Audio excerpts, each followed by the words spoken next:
7 things people get wrong about the hymen. If you have a vagina, your knowledge about the hymen probably starts and ends with something about virginity. Upon having sex for the first time, your hymen breaks, the proverbial popped cherry, and you're officially no longer a virgin. Except it's not that easy. This thin membrane can tear from so many other things besides sexual intercourse. Some women may even be born without a hymen in the first place. And that certainly doesn't mean you lost your virginity before birth because, well, that just doesn't make sense. Because of the cultural importance placed on a surprisingly unimportant part of our anatomy. It's good to have a basic understanding of what the hymen is and what it does. Here are 6 things you may not know about your hymen.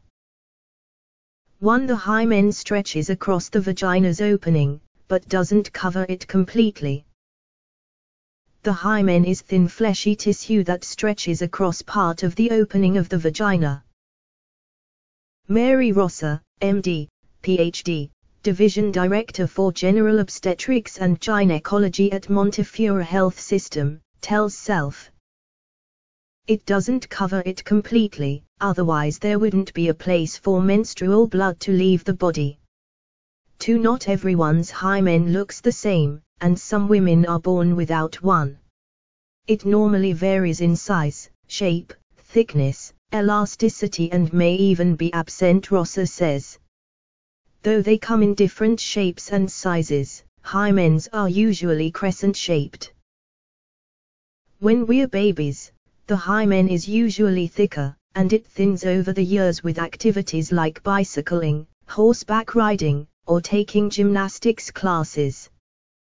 Being born without a hymen won't impact you or your sexual and reproductive health at all.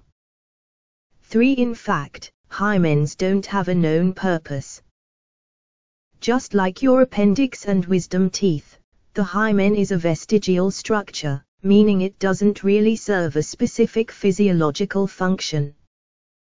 Mary Rosser, MD, PhD, Division Director for General Obstetrics and Gynecology at Montefiore Health System, tells Self. Giving animals with a hymen a reproductive edge, but experts today still aren't really sold on a reason why they are still around. For some women may have a hymen that needs to be surgically removed, but it's rare. An imperforate hymen is a hymen that blocks the vaginal opening. This is usually diagnosed in adolescence when you start menstruating.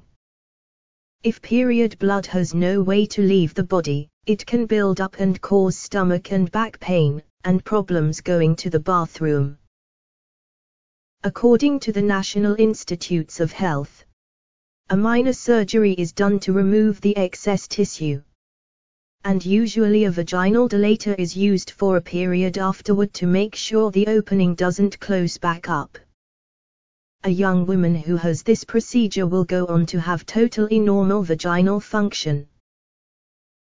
5. Some women feel their hymens break, other times, there are 0 signs. Many people's hymens thin over time, and may eventually tear with 0 fanfare. For others, the separation or tear may be more obvious. It may be totally unnoticeable, or you may have pain or bleeding with first tampon insertion or first intercourse, Rosser says. You're more likely to experience an obvious break if your hymen is thicker or more rigid and less stretchy. 6. Honestly, yours probably broke before the first time you had sex. If your hymen thinned over time, which many do, it may already be history before your first sexual encounter. Activities like biking, horseback riding, and gymnastics, plus using tampons and even masturbating, can all break your hymen. Rosser notes. And again, it may be completely unnoticeable when it happens. 7. Having sexual intercourse for the first time may hurt for reasons other than a broken hymen. Yes, breaking your hymen during intercourse can hurt. But if you use tampons, it's unlikely your hymen is still intact. Painful intercourse is fairly common for women anyway, and there are a handful of health conditions that can contribute to it. Also, having sex for the first time comes with a certain amount of anxiety and expectation of pain, plus lack of experience and knowledge about what will make it feel good. As for the bleeding, the hymen isn't always to blame. Sex may cause bleeding from the vaginal wall if there is not adequate lubrication or if there's fast, rough sex, explains Rossa. Bleeding a little bit during the first time you have sex isn't a big deal. But if it happens often or persists after sexy time is over, see your OB/GYN to make sure there's nothing more serious causing it.